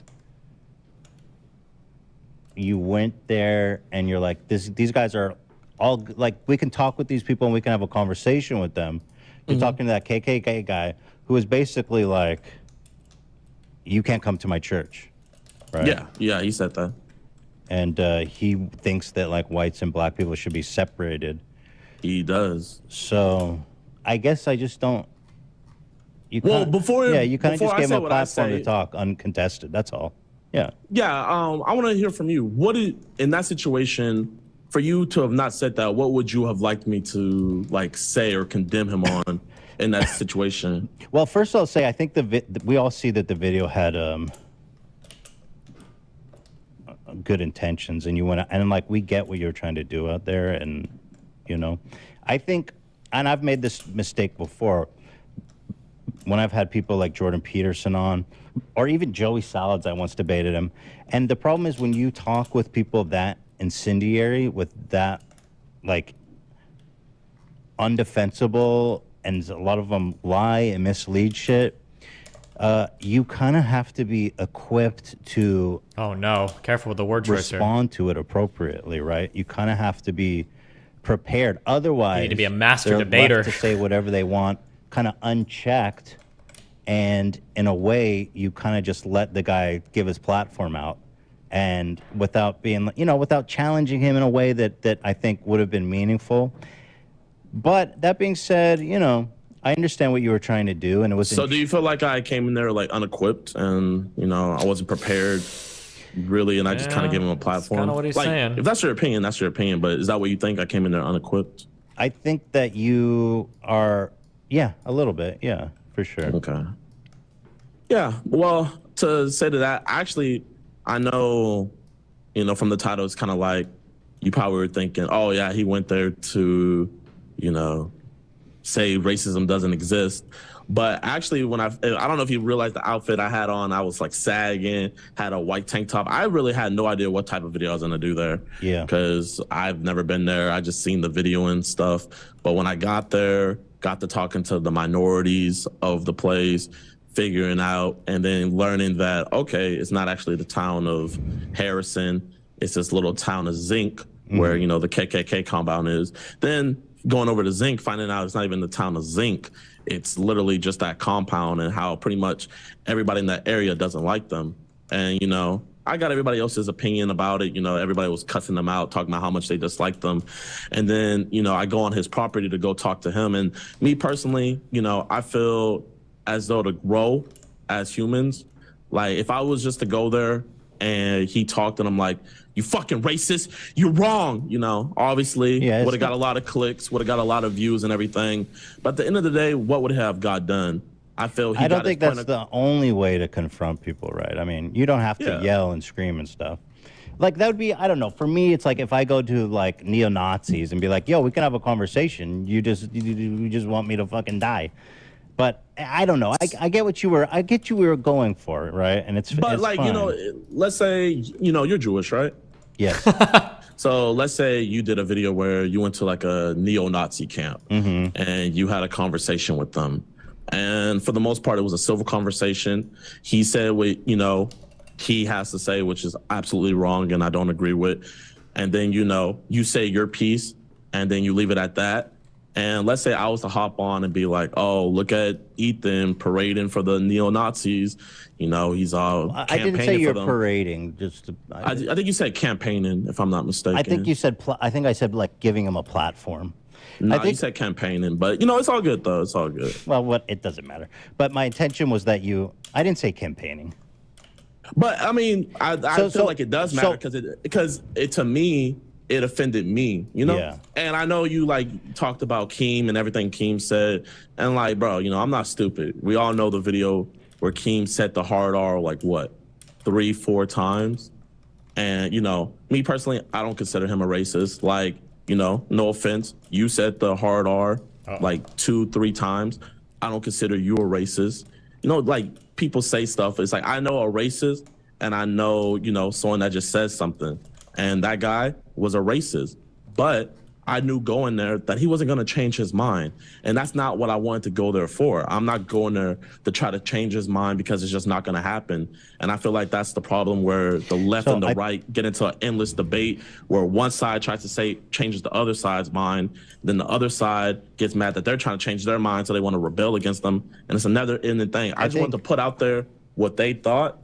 And then I feel like the rest of the video spoke for itself. It's like, even though there's this much hatred, why did you want to put out what they thought, or why did you want to put out what they thought? It's the same reason why you talk about Andrew Tate. It needs to be talked about. Did you criticize it though? I did.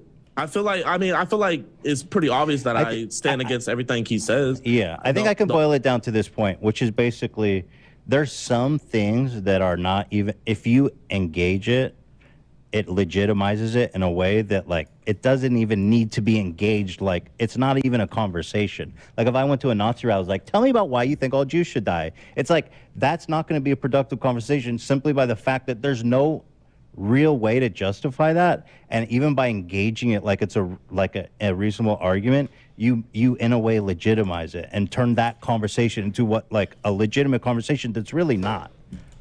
I think I said this before, but like the problem with this line of thinking is that like people will very quickly say that almost nothing is worth engaging with, like Trump polls aren't worth engaging with or anything. Like, and then you're in a world where we have no conversations with each other, and nobody even knows how to talk to or how to argue against some of these points because everybody's like basically tricked themselves into thinking there's no point in ever talking to any people, and then it just gets fucked.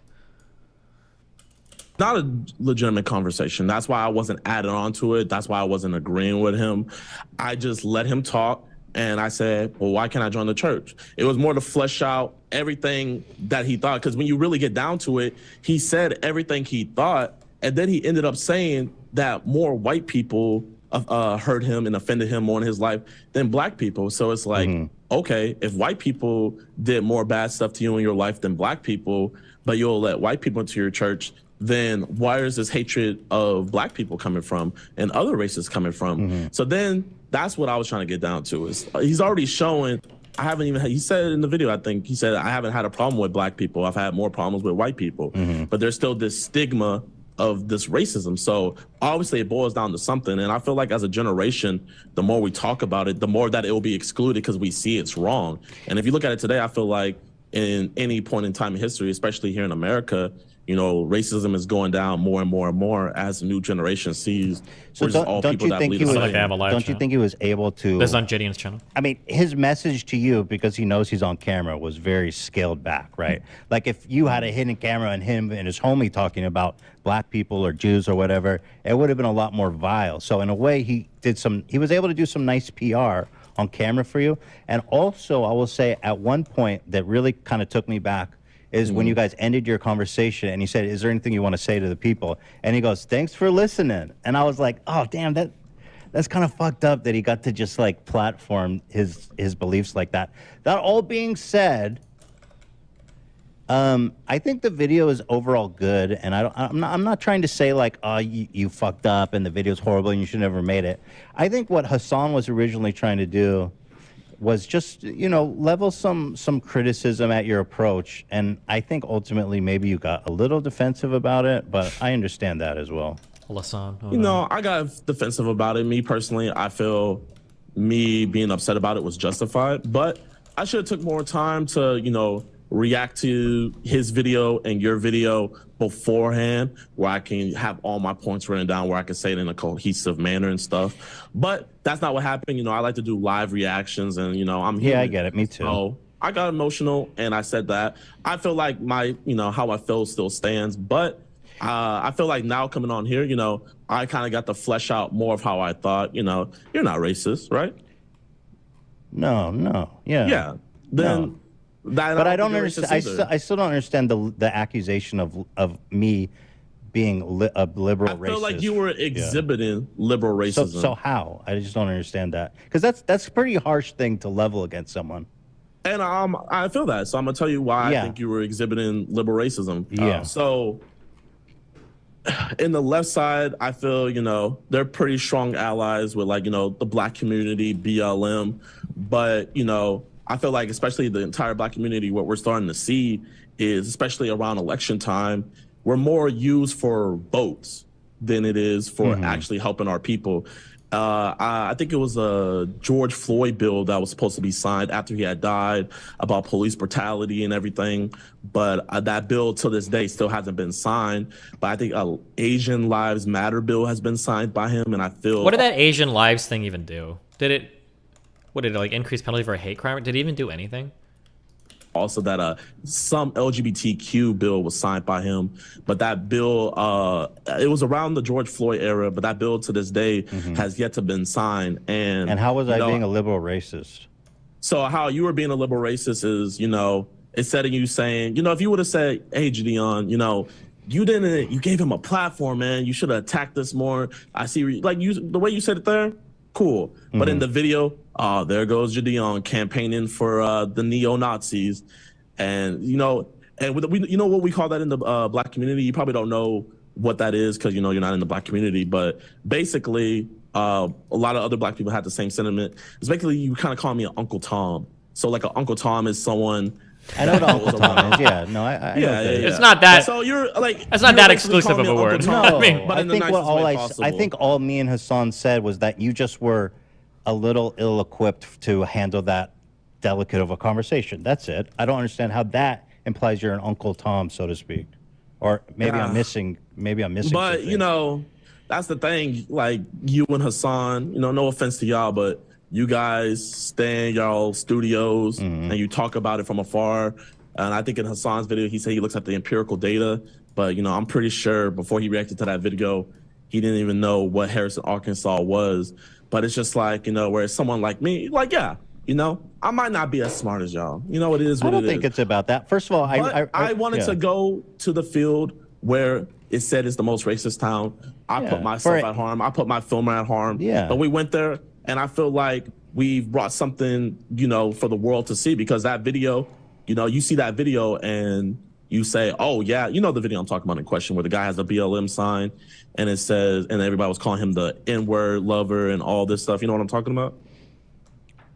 Was that in the video? No, it was the video that was an earlier one about the town. Like it was the original. No, I definitely agree that like the concept and you going there was super brave, not knowing what to expect. Like I totally agree that like the video premise is interesting and you're super brave to go there. I just don't know that. Okay, we're kind of circling the drain now. What are we doing, guys? That I understand still yet the liberal racism. So the liberal racism part is, you know, it feels, you know, you're a white man telling me, oh, Gideon doesn't understand like this racism. He doesn't really quite understand it. He was ill prepared. He was unequipped. He didn't know what he was talking about. You know, he should have been more prepared. It kind of sounds like, you know, like whether you wanted to sound like that or not, like you should have been in that situation because you could have been better prepared for it. That's a leap. I don't think so. I definitely am not equipped to have that conversation as a, you know, as a Jewish person. That's not my thing. I think obviously you're probably. But you gave an opinion on me being unequipped for it. Like you said. Let me ask you this: Is it possible for a black person to not be equipped for that conversation, or are they all just perfectly equipped by the nature of being a black American? The funny thing is that as much as I hate to admit it, Ethan kind of has the better argument here. Like Gideon doesn't have a good response for it, but I think Ethan is too scared to either be mean to a black person, or he's trying not to burn a bridge, or he's Ethan is not like leaning in, or maybe I shouldn't say that. He's being very passive. I don't understand. Technically he has the argumentative upper hand, but he's not like, I don't know why. I don't know why Ethan's not just going in. It's not the fact about me being equipped or not. It's the fact of me wanting to have the conversation. So am I not allowed to point that out without being a racist? No. You can point out anything you want, and I have the right to disagree with anything you say. There was a black man, I don't know if you know about this, he would go to Klan rallies, and he would literally watch them do their burning of the crosses.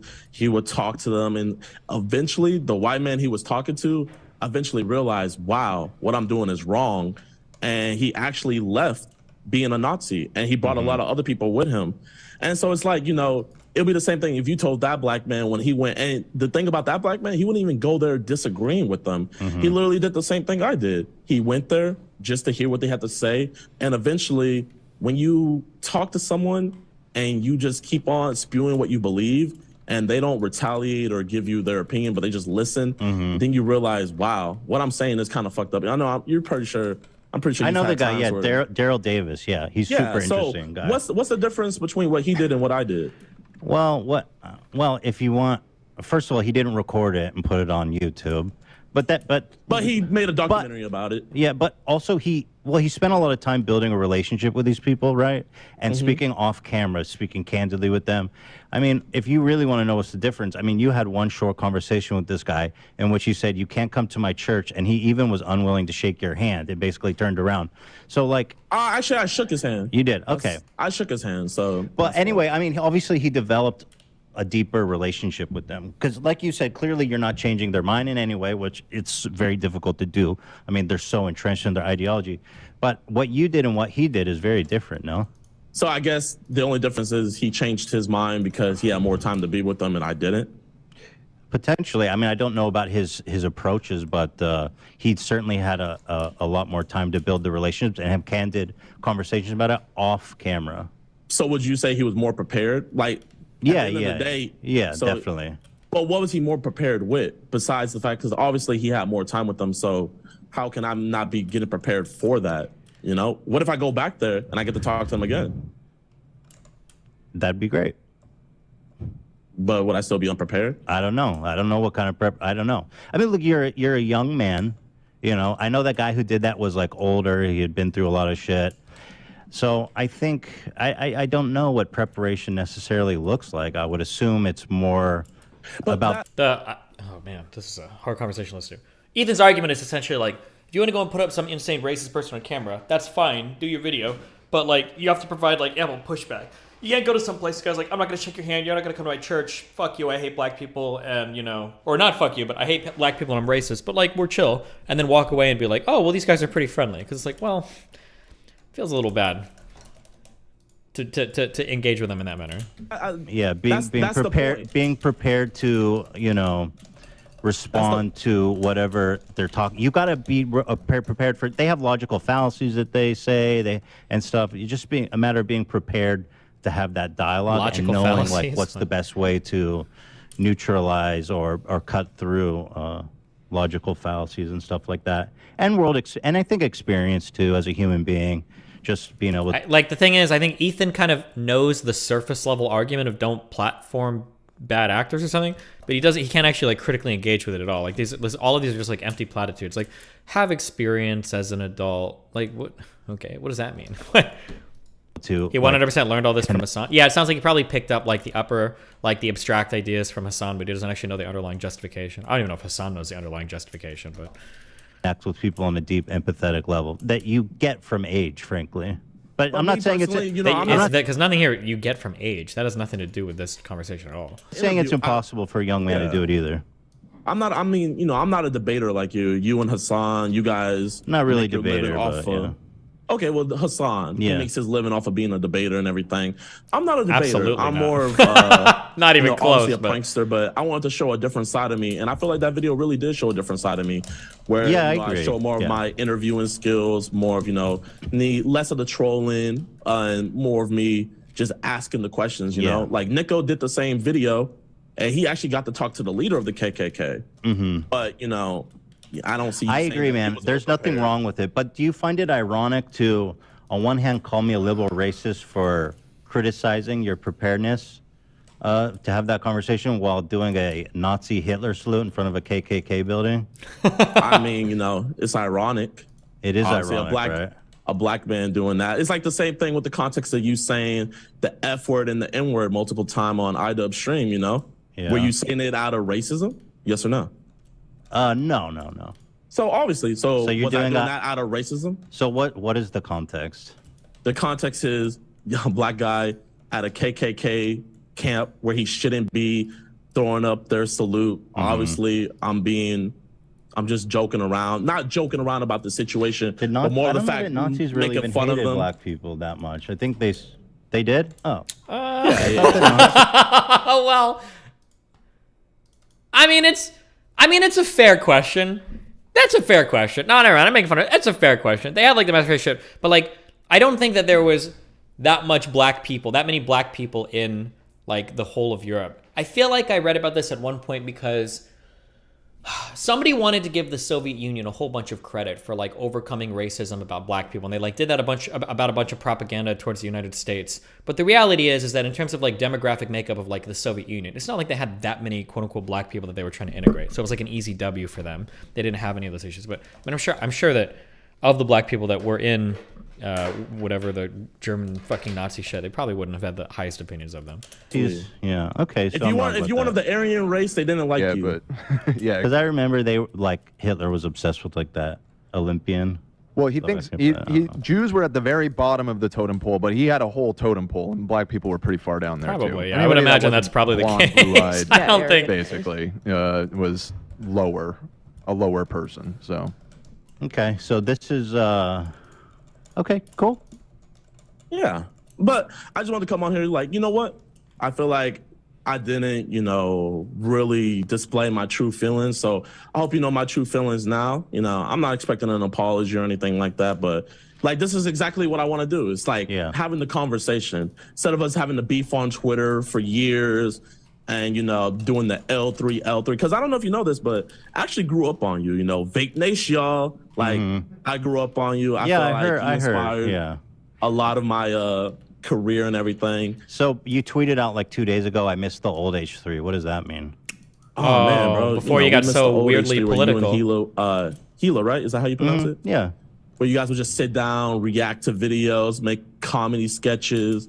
You know the old H3, the H3 that was trying to raise a bunch of money to fight a lawsuit battle. I remember, actually, I was trying to donate my first paycheck to you because around this time you were raising money for I forgot the dude's name, but like Hoffman or Matt Haas. Yeah.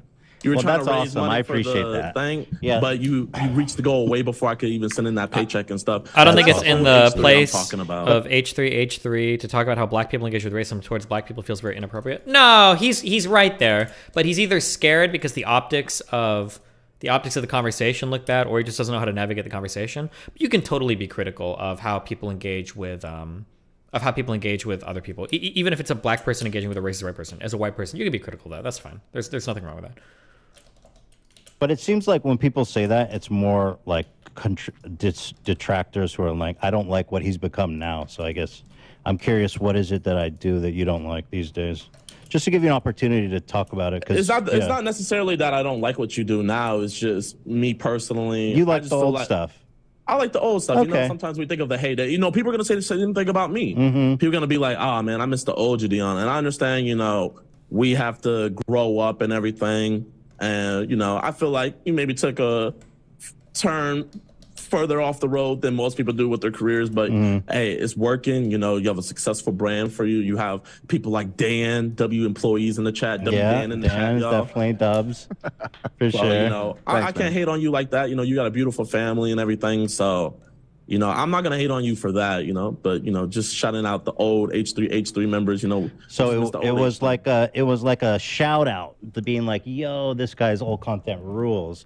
But like, I don't remember the old days. No. Yeah. JDN's being a little wussy here. So anyway, but ultimately I want to wrap it up and say, it's not like I hated the video or even that I had very strong opinions about it. I think it just turned into this back and forth that kind of turned interesting. And then the orangutan thing was kind of nuts. So, but I'm glad we could talk it out. For you. Yeah. Yeah. I'm gonna get on Matthew for that. But also, if you go on my community tabs on my second channel, you'll see like 3 or 4 months ago, he had posted one thumbnail. I was like, bro, sorry if we had to delete that other thumbnail because Matthew was wilding. What was it?